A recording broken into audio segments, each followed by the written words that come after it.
4월의 첫 번째 주일이고 사순절 다섯 번째 주일입니다. 주변에 꽃들이 활짝 폈습니다. 어제 결혼식장 가다 보니까 그 갑천 그쪽에 쫙 그 꽃들이 벚꽃들이 만개를 했습니다. 기적입니다. 죽은 나무 같은 곳에서 새싹이 돋아나고 꽃이 폈습니다. 기적이지요. 누가 4월을 잔인한 달이라고 그랬어요? 저는 4월이 축제 달입니다. 어떻게 이렇게 꽃들이 피고 지금 파랗게 올라오는 그 새싹들을 보면서 기분이 너무 좋으시잖아요. 하나님, 내 삶에도 꽃이 피게 하옵소서. 내 삶에도 싹이 돋아나게 하옵소서. 그렇게 외치십시다. 그리고 4월을 축제 달로 만들어가기를 주님이 축복합니다. 하나님께는 모든 것들이 기적이 상식이에요.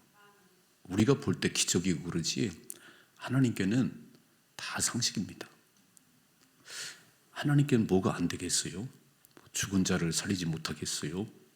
병든 자를 못 고치겠어요? 다 그 기적은 상식입니다.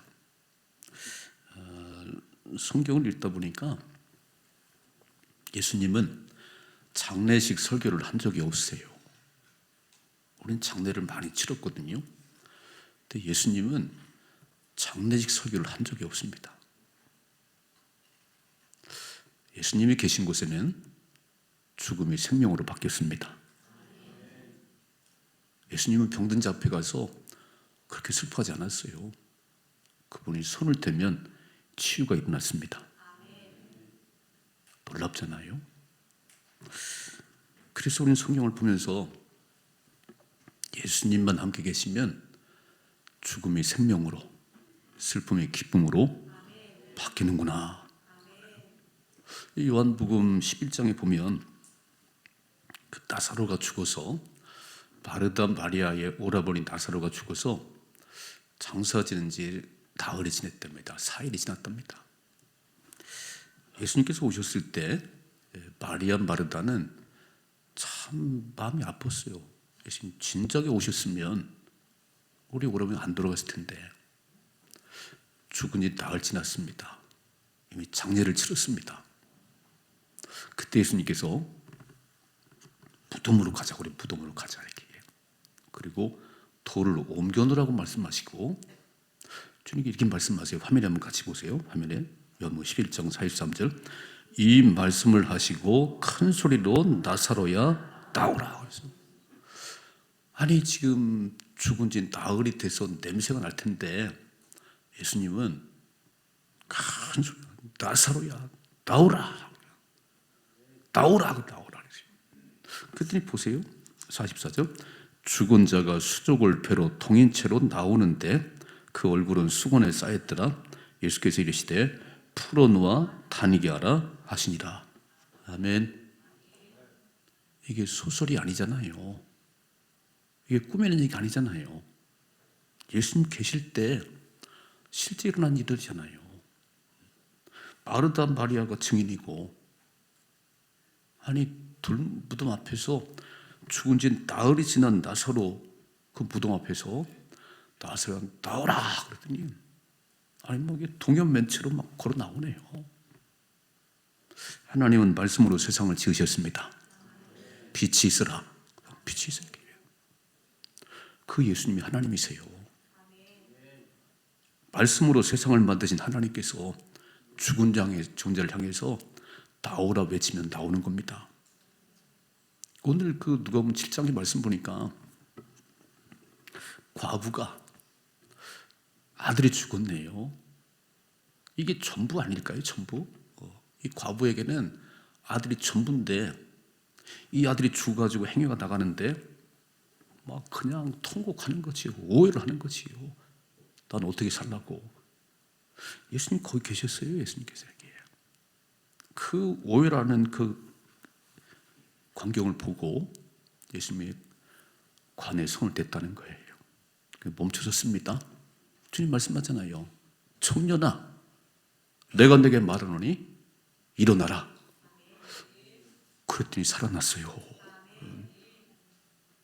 우리는 하나님 말씀을 읽으시면서 그냥 소설처럼 읽지 말고 이 역사가 내게 일어나게 하시고 이 일들이 내 삶의 현실이 되게 하옵소서. 그래서 예수님 저와 여러분들에게는 절망이 없는 거예요. 여러분, 세상은 죽음이 끝이잖아요. 죽음이 그냥 참 슬프잖아요. 주님이 함께 하시면 죽은 자가 살아납니다. 그래서 우리 삶 가운데 하나님을 믿고 산다고 하는 것은 우리가 절망이 없다는 거예요. 예레미야는 이렇게 말씀하셨어요. 예레미야 29장 화면에 보세요. 29장 11절이죠. 여호와의 말씀이니라 너희를 향한 나의 생각을 내가 아나니 평안이요 재앙이 아니니라 너희에게 미래와 희망을 주는 것이니라. 아멘. 하나님께서 우리를 향한 생각은 평안이 재앙이 아니라는 거예요. 어떤 부모가 자식한테 재앙을 주겠어요? 아무리 악한 부모라도 자식이 떡을 달라면 돌을 줄 부모가 없다고 그랬어요. 생선이 먹고 싶다는데 뱀을 줄 부모가 없다는 거예요. 하나님은 우리 영원한 아버지십니다. 내가 너희를 향한 생각은 평안이요 재앙이 아니라 내가 미래와 희망을 주려는 것이다. 잠언의 말씀 24장 16절이죠. 대저 의인은 7번 넘어질지라도 다시 일어나려니와 악인은 재앙으로 말미암아 엎드러지느니라. 아멘. 7.8기가 성경에 나왔어요. 의인은 7번 넘어져도 다시 일어납니다. 아니 10번 넘어져도 다시 일어납니다. 우리에게는 낙심이라는 게 없어요. 하나님 믿는 하나님 백성들에게는 7번 넘어져도 또 일어나고 또 일어나고 오뚜기처럼 일어나는 삶입니다. 그래서 우리는 참 이 아름다운 계절에 얼굴을 확 피시고 멋지게 사십시다. 예수 믿는 것은 의식주 해결이 아니에요.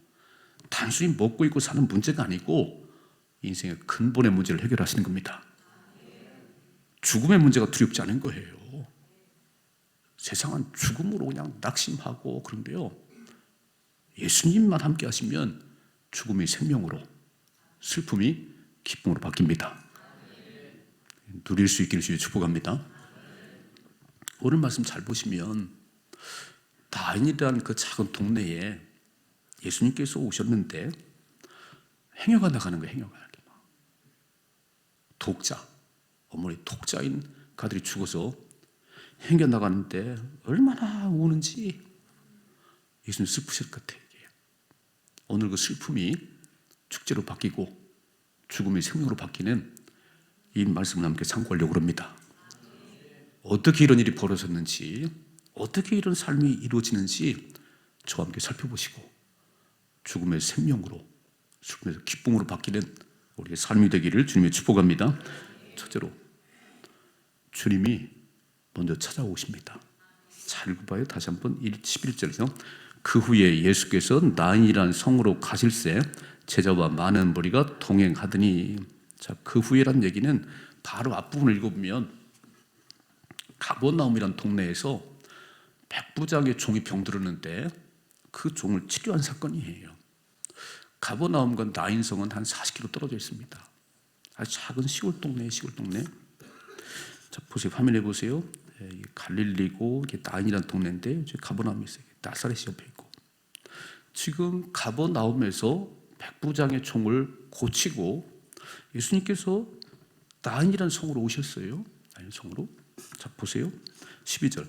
성문에 가까이 이르실 때에 사람들이 한 죽은 자를 메고 나오니 이는 한 어머니의 독자요 그 어머니는 과부라. 그 성에 많은 사람도 그와 함께 나오거늘 그랬어요. 오늘 예수님께서 왜 나인성에 오셨는지는 몰라요. 가버나움에서 40km 떨어진 나인이라는 성으로 오셨을 때 행여가 나간 거예요. 여러분, 우리 이 땅을 살아갈 때 사람들은 뭐 우연이라는 얘기를 하고 어쩌다라는 얘기를 하는데 절대 그렇지 않다는 거예요. 우리의 삶에 일어난 모든 일은 하나님의 섭리가 있습니다. 지금 예수님께서 우연히 오신 게 아니에요. 주님은 의도가 있으셨어요. 가버나움에서 나인으로 오신 이유가 있다는 거예요. 요한복음 4장에 보면 수가성 여인이 이야기 나오지. 수가성 여인이 자 화면에 지금 가지고 있다. 요한복음 4장 3절 유대를 떠나사 다시 갈릴리로 가실새 사마리아를 통과해야 하겠는지라. 근데 본래 유대인들은 사마리안들하고 상종을 안 해요. 한 동족인데 이제 북왕국 이스라엘이 아수르에 멸망하고 아수르 나라가 포로로 끌려가기도 하고 그들이 와 살기도 했어요.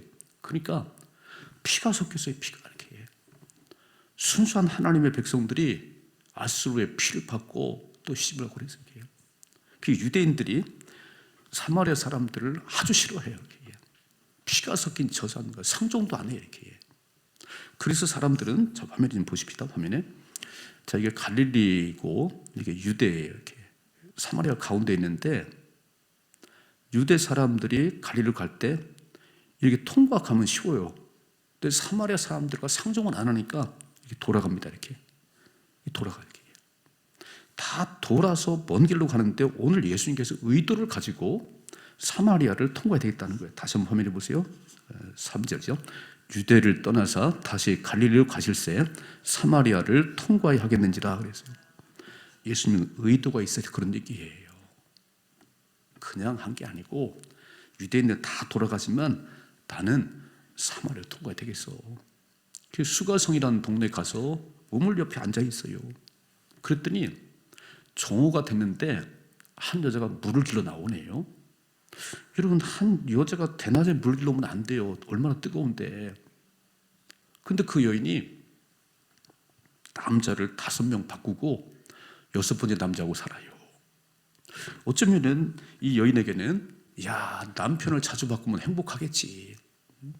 5번이나 바꾸고 지금 6번째 남자하고 사는데 그럼 당당하게 저녁에 물 길러 와야 되는데 뭐가 좀 창피한가 봐. 5명 남자 건드리고 6번째 남자하고 사는데 뭔가 떳떳지가 않은가 봐. 대낮에 물을 길러 왔어요. 사람들 눈을 피해서 정오에 물을 길러 왔어요. 자 보세요. 7절이죠. 사마리아 여자 한 사람이 물을 길러 왔음에 예수께서 물을 좀 달라 하시니 사마리아 여자가 이르되 당신은 유대인으로서 어찌하여 사마리아 여자인 나에게 물을 달라 하나이까 하니 이는 유대인이 사마리아인과 상종하지 아니하밀러라 그랬어요. 말도 안 하는데 이렇게 돌아서 가는데 왜 당신은 이걸 통과하면서 나한테 물을 달라는 거예요. 그때 예수님께서 내가 주는 물을 마시는 자는 영원히 목마르지 않을 것이다. 그러시면서 예수님이 이야기를 나누셨어요. 그래서 이 여인이 대낮에 창피해서 물을 길러 왔다가 예수님 만나고 메시아를 만났다고 물동이 집어던지고 동네 들어가 외치기 시작했습니다. 여러분 주님이 찾아오신 거예요. 주님이 수가성 여인을 찾아오신 거예요. 주님이 다 돌아서 가는데 일부러 이 통과하면서 이 동네 그런 여자가 하나 있는데 내가 그 여자 만나야지. 여인아 남자를 5명 10명 바꾼다고 행복이 아니야. 하나님 만나야지. 메시아를 만나야지. 우리 찾아오셨어요. 먼저 찾아오셨어요. 수가성 여인이 찾아온 게 아니에요. 주님이 찾아오셨습니다. 여러분 누가복음 5장에 보면 베드로가 밤새 고기 잡는 얘기 나와요. 여러분 갈릴리 호수에 베테랑 어부가 베드로입니다. 그날은 왜 이렇게 고기 안 잡히지요? 밤새 고기 한 마리 못 잡고 새벽녘에 그물을 털고 집에 가려고 그러는데 자 보세요. 이거 5장 2절 같이 읽어요. 호숫가에 두 배척이 있는 것을 보시니 어부들은 배에서 나와 그물을 씻는지라. 밤새 고기 한 마리 못 잡았는데 이제 허탈할 마음 가지고 그물 털고 집에 가려고 그러는데 누가 찾아와요? 3절 예수께서 한 배에 오르시니 그 배는 시몬의 배라는 거예요. 베드로 찾아오셨어요. 그리고 말씀하세요. 읽어봐요. 4절 말씀을 마치시고 시몬에게 이르시되 깊은 데로 가서 그물을 내려 고기를 잡으라. 시몬이 대답하여 이르되 선생님 우리들이 밤이 새도록 수고했을 때 잡은 것이 없지만은 말씀에 의지하여 내가 그물을 내리다 하고 그렇게 하니 고기 잡은 것이 힘이 많아 그물이 찢어지느니라. 아멘. 주님이 찾아오셨어요. 고기 한 마리 못 잡았어요. 경험 많고 어부의 지식이 많은 베드로가 밤새 고개 못 잡았어요. 그때 그 허탈한 베드로를 찾아오신 분이 예수님이십니다. 우리는 우리의 경험과 지식이면 다 될 줄 알아요. 인생은 그때는 게 아니에요. 내가 그 경험과 지식을 총동원 해서 금을 던져봤지만 고기 한 마리 못 잡았을 때 허탈한 나를 찾아오신 분이 예수님이십니다. 그래서 주님 만나시면 기적이 나는 거예요. 우리는 죄 문제를 해결할 길이 없었습니다. 죄 문제 해결하지 않으면 지옥 갑니다. 근데 우리하고 한 번도 상의하지 않고 하나님이신 예수님께서 이 땅에 찾아오셨어요. 사랑은 여기 있으니 우리가 주님을 사랑한 게 아니고 하나님 먼저 우리를 사랑하셨다는 거예요. 어떤 방법으로도 어떤 노력으로도 돈으로도 지식으로 청구할 수 없습니다. 죄 문제를 풀어야 하나님 나라 갈 수 있는데 우리 어떤 방법도 안 되는 거예요. 우리를 찾아오신 분이 예수님이십니다. 오늘 내 삶에 여러 가지 어려운 일을 만나고 힘든 일 만나고 그때 주님은 나를 찾아오셨어요. 내가 모를 뿐이에요. 주님 옆에 계신데 지금 이렇게 하나님 사업이 안 되네요. 내가 병이 들었어요. 애가 속을 썩여요. 이렇게 막 낙심하고 있을 때 나를 찾아오신 분이 주님이세요. 김 목사, 내가 네 옆에 있다니까. 왜 밤잠을 자고 고민하는 거야? 내가 네 옆에 있어. 찾아온 주님을 만나셔야 되는 거예요. 만나셔야 되는 거예요. 여러분 삶이 평안할 때는 주님 잘 몰라요. 내가 다 잘 나가는데 뭘 하나님 왜 찾겠어요? 5명의 남자를 바꿔봐도 행복이 없네. 그렇게 그물 잘 던지던 베드로가 고기 한 마리 못 잡는 날이 있네요. 주님은 너무 잘하세요. 다 찾아오세요. 오늘 나인성의 작은 동네에 과부의 독자가 죽어서 그 오열하는 그 주님, 그 여인을 주님이 아셨어요. 찾아오셨어요. 내게 찾아오시는 주님을 만나십시다. 기적이 납니다. 두 번째, 그렇게 찾아오신 주님 앞에 울으셔야 되는 거예요. 울으셔야 되는 거예요. 오늘 다시 한번 읽어봐요. 12절이죠. 성문에 가까이 이르실 때에 사람들이 한 죽은 자를 메고 나오니 이는 한 어머니의 독자요. 많은 사람들 그와 함께 나오거늘 주께서 과부를 보시고 불쌍히 여기사 울지 말라 그랬어요. 만일 이 여인이 하나 눈물도 안 흘리고 그냥 행여나가면 주님 그냥 계셨을 것 같아요. 행여나 나가는구나 이렇게. 그런데 나인성에 들어왔는데 한 여인이 그렇게 우는 거예요. 행여나 나갈 수가 없는 거예요. 가자 막 나는 어떻게 살라고. 과부의 독자인 아들이 죽어서 이 엄마가 얼마나 통곡을 하는지 주님이 멈춰 서셨어요. 하나님은 눈물 앞에 약하신 것 같아. 울면 기적이 납니다. 여러분 한나가 분인나가 하도 그냥 구박을 하고 애못 난다고 그래서 싸우지 않았어요.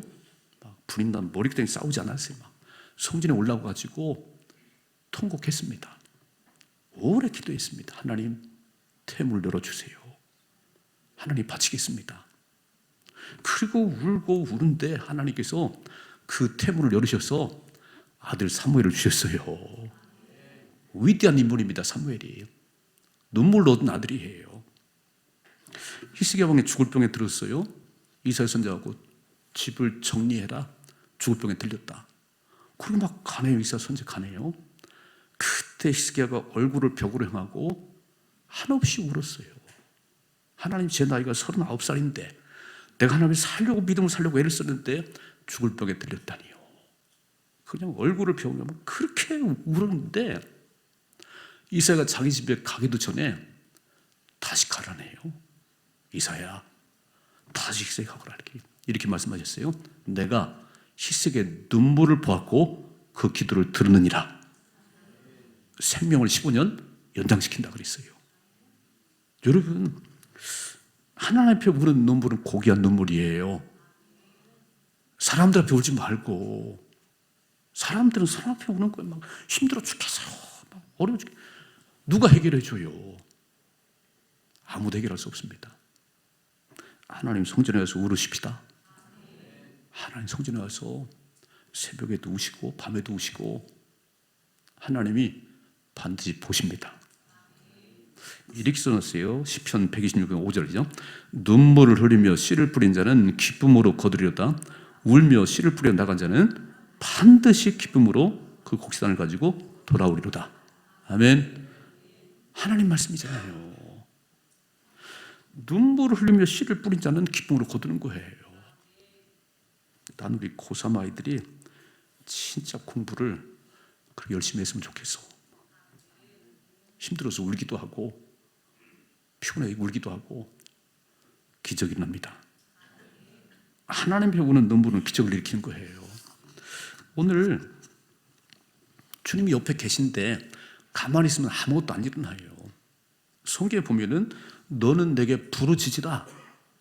내가 내게 응답하겠다 그랬어요. 구하라 찾으라 두드리라 그랬어요. 아니 옆에 계신데 왜 가만히 있는 거예요? 지금 내가 찾아오셨어. 내가 도와주려고 주님이 찾아오셨는데 울어야지요. 여러분 언제 울어보셨어요? 뭐 울 날이 없지 뭐. 너무 넉넉한데 뭐. 너무 잘 나가는데 울 일이 어디 있어. 예전에는요 배고파서 울었어요. 먹을 게 없어가지고. 너무 추워서 울었습니다. 너무 추워서 울었어요. 지금은 울 일이 없어. 울 일이 없어. 그러니까 하나님도 우리 찾아오셨는데 별로 뭐 구하지도 않네 뭐. 달라고 안 내. 가만히 계신 거예요. 지금 이렇게. 여러분 소경 바디메오가 예수님께서 여리고 지나간다는 소문을 듣고 볼 수는 없지만 소문을 들었어요. 예수님 만나면 안진병이 고침받고 소경이 눈을 뜬다는 소문을 들었어요. 그래서 소리 질렀습니다. 안 보이니까 소리 질러서 읽어봐요. 화면에 같이 보면 마가복음 10장 47절 나사렛 예수시란 말을 듣고 소리 질러 이르되 다윗의 자손 예수여 나를 불쌍히 여기소서. 소리를 질렀다며. 소리를 안 보이니까 사람들이 막 지나가는데 막 다윗의 자손 예수여 나를 불쌍히 여겨주세요.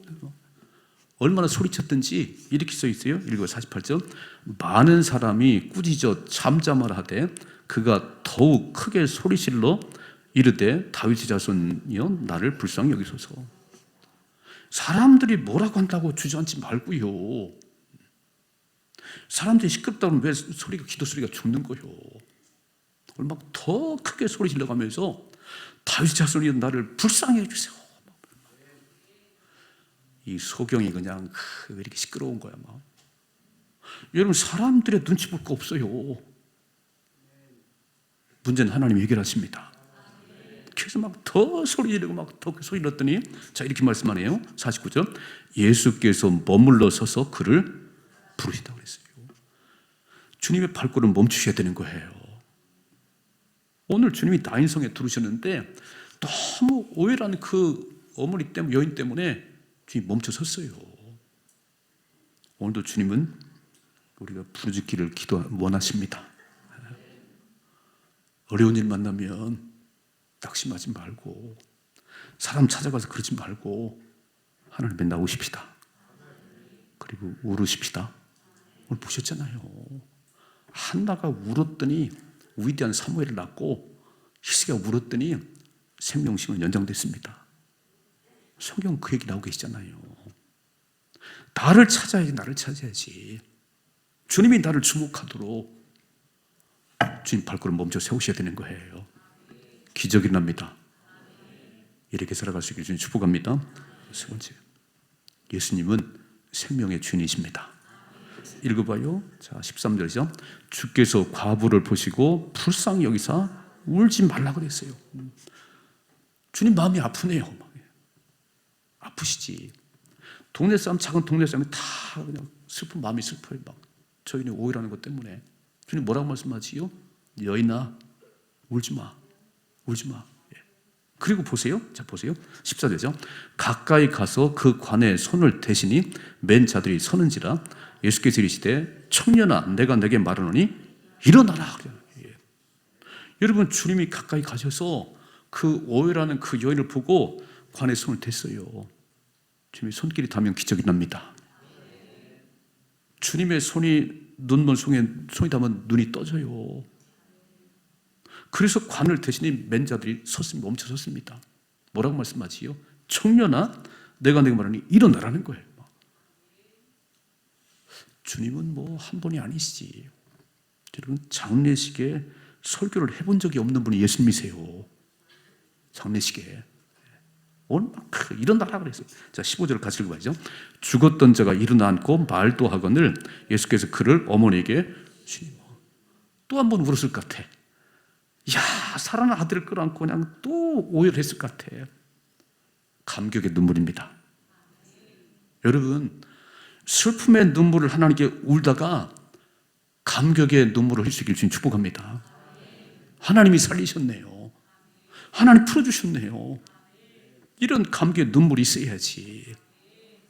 그게 예수 믿는 바가 아니에요. 우리는 절대 무너지지 않아요. 우린 7번 넘어져도 다시 일어납니다.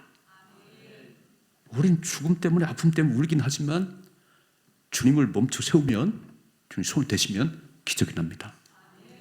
청년아 일어나라. 다시 15절이죠.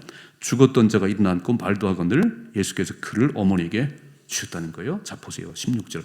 모든 사람이 두려워하며 하나님께 영광을 돌려 이르되 큰 선자가 우리 가운데 일어나셨다 하고 또 하나님께서 자기 백성을 돌보셨다 하더라. 사람들이 놀랬어요. 막, 이야, 큰 선자가 우리 가운데 하나님께서 돌보셨구나. 그리고 보세요. 17절. 예수께 대한 이 소문이 온 유대와 사방에 두루 퍼지니라. 아멘. 이게 전도예요. 여러분, 수없이 가서 막 예수 믿다고 외쳐요. 그것도 해야 돼요. 근데 내 삶에 기적이 나야 됩니다. 나를 보세요. 우리 소망교회를 보세요. 기적이라는 소망교회를 보세요. 그래 교회 나오지. 아무런 삶의 기적이 없는데 어떻게 하겠어요? 오늘 예수의 소문이 막 퍼졌다는 거예요. 누가 퍼뜨렸어요? 저희들이 퍼뜨렸지. 그래서 우리는 주님이 손을 대시면, 주님 말씀하시면 기적이 납니다. 인생 역전이 일어납니다. 우리는 두려워할 게 없어. 우리는 상황 볼 거 없어요. 그 상황을 뒤집은 분이 하나님이세요. 죽음의 생명으로 바꾸시고 망한 것을 흥하게 하신 분이 예수님이십니다. 예수님 만나면 인생 역전이 일어나는 거예요. 그분이 누구신지 아시지요? 그분을 내 삶의 주인으로 모셔야 되는 거예요. 찾아오셨어요. 그런데 예수님과 상관이 없어. 가장 큰 죄가 뭐냐면 마음에 하나님 두기를 싫어하는 거예요. 내 마음속에 하나님이 없는 거예요. 그 인생은 아무것도 안 됩니다. 예수님만 내 안에 주인 되시면 기적이 납니다. 읽어봐요. 요한계시록 3장 20절. 볼지어다 내가 문 밖에 서서 두드리노니 누구는 내 음성을 듣고 문을 열면 내가 그에게 들어가 그와 더불어 먹고 그는 나와 더불어 먹으리라. 아멘. 주님이 내 안에가 주님 안에 관한 거예요. 그때부터는 기적의 주인공입니다. 이 주님을 안 모시는 거예요. 주님 안 모시는 거예요. 사순절이잖아요. 5번째. 다음 주가 아니라 고난주간이에요. 나를 구원하려고 찾아오셨어요. 대신 십자가를 지셨어요. 그 주님만 나와 함께 하시면 인생 역전인데 아무런 반응이 없네요. 찾아오셨는데도 아무런 반응이 없어요. 십자가에 못 박혔던 두 강도 가운데 한 강도가 이렇게 말하잖아요. 오늘 나를 불쌍히 여겨주세요. 당신의 나라에 이르실 때 나를 기억해 주세요. 딱 한마디 했어요. 예수님, 나를 불쌍히 여겨주세요. 마지막 죽어가는 그 순간에 나를 불쌍히 여겨달라고 주님을 불렀더니 이렇게 말씀하지요. 오늘 내가 나와 함께 낙원에 있으리라. 여러분, 우리의 삶에 뭐가 걱정이 되는 거예요? 이런 하나님, 생명의 주인 되신 하나님이 나와 함께 하시는데, 죽음의 생명으로 슬픔에서 기쁨으로 바꾸시는 주님이 나와 함께 계시는데, 꽃들이 활짝 폈는데 얼굴을 피십시다. 얼굴을 피세요. 확 피세요. 찾아오셨잖아요. 날 찾아오셨잖아요. 내가 부르짖기만 하면 주님이 응답하시잖아요. 내가 여기 있다. 그리고 관에 손을 대시고 청년아 일어나라 외쳤더니 죽었던 청년이 일어났어요. 저는 슬픔 때문에, 어려움 때문에 좀 우시고 하나님이 행하신 그 기적의 역사 앞에 또 한번 울으십시다. 감격의 눈물을 흘려봐야지. 이야, 하나님이 하시는구나. 누리셔야 되는 거예요. 누리셔야 되는 거예요. 오늘 말씀 잘 기억하시고 찾아오신 주님 앞에 발걸음 멈춰 세우십시다. 주님, 어려움이 있어요. 사방이 막혔어요. 그러나 주님만 함께 하시면 승리할 거 믿습니다. 그리고 막 부르짖어요. 그때 주님이 만지시잖아. 관을 만지시잖아. 그리고 외치시잖아요. 청년아 일어나라. 나사로야 나오라. 주님 말씀하시잖아요. 그래서 주님 풀어주시고 해결해 주시는 기적을 경험하십니다. 이런 삶의 축복이 임하기를 축원합니다.